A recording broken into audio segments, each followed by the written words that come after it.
name's Emma Elliott and I'm an artist, sculptor and painter. My work is contemporary but representational. Ever since I was little I've loved painting and drawing and sketching and fiddling about with pens and clay.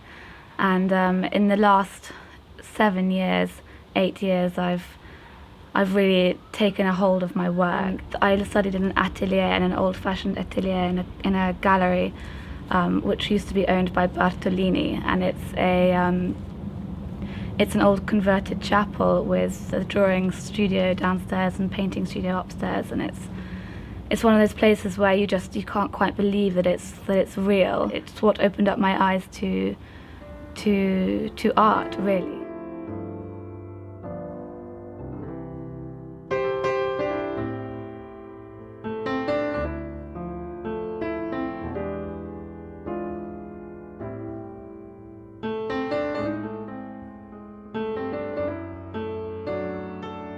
I've had lots of influences in my sculpture work.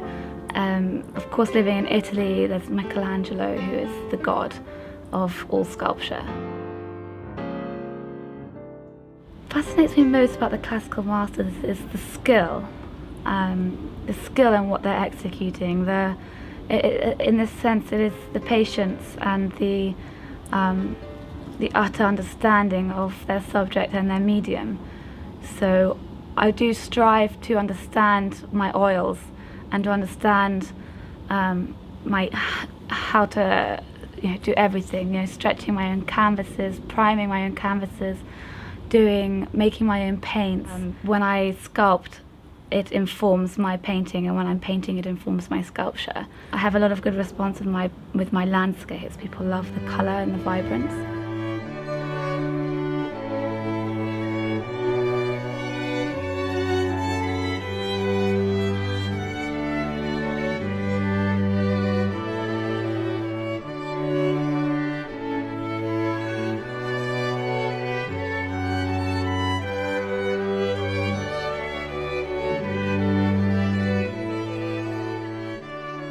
I've had my work up in Ralph Lauren for the last 2 months, which has been good publicity for my work. And they took 8 of my paintings, which have been in the window in Brompton Cross, and I have a painting downstairs in Bond Street at the moment.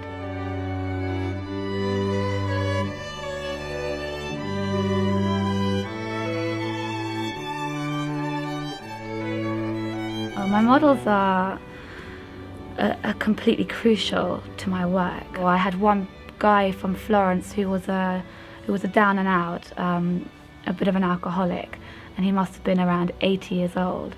And I don't know how he turned up at the studio, but I ended up hiring him to sit for me. And every day he would come in and he would bring me a present. Didn't matter what it was either a map of Florence or a sweet or a banana or a piece of fruit, whatever, and he would always bring something, and he was dressed in a suit, in a brown corduroy suit and a pink shirt, and he had white hair, and he had those sort of red cheeks from drinking too much, and he would sit down and he would start singing opera on his own, just sitting there singing opera, talking away, never stopped talking, didn't know the concept of sitting still, was moving the whole time, and I literally had to sort of throw paint at the canvas to get his position the minute he'd sort of turned into vaguely the position he was supposed to be in. It was one of my most expressive pieces, and I ended up selling it to a girl. I had an exhibition in a cafe where I used to work. I used to work in the restaurant next door, and they gave me an exhibition in the centre of Florence, and I had this picture hanging up on the wall, and this girl who was this young artist, Florentine artist, who herself didn't have any money, but she came to me and she said that she really wanted this piece of work, and so it was one of my first pieces of work that I sold to a complete stranger. I was so touched that she wanted this piece of work that it really spoke to her.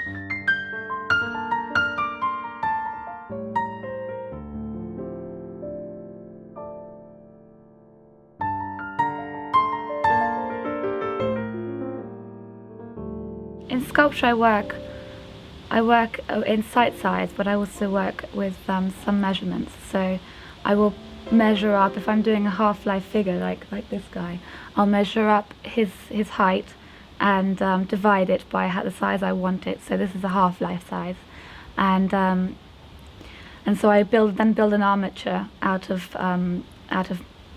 piping, metal piping, and copy an armature of how this person would be, so with the arms and the legs in the right position, and then I build clay on top of that in sort of thumb-sized pieces, and it's a slow process of just building up and drawing onto the clay and finding the gesture and the pose and what you want to express. For me, it is every different sculpture or painting I do is unique because of the experience.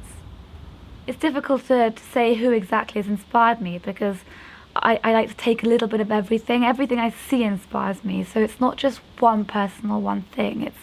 It's everything. It's a look. It's a feeling. Taking these influences from the old masters, but there's something that can relate to people of our modern day, which I think speaks to them. And what people usually notice is the life in a piece.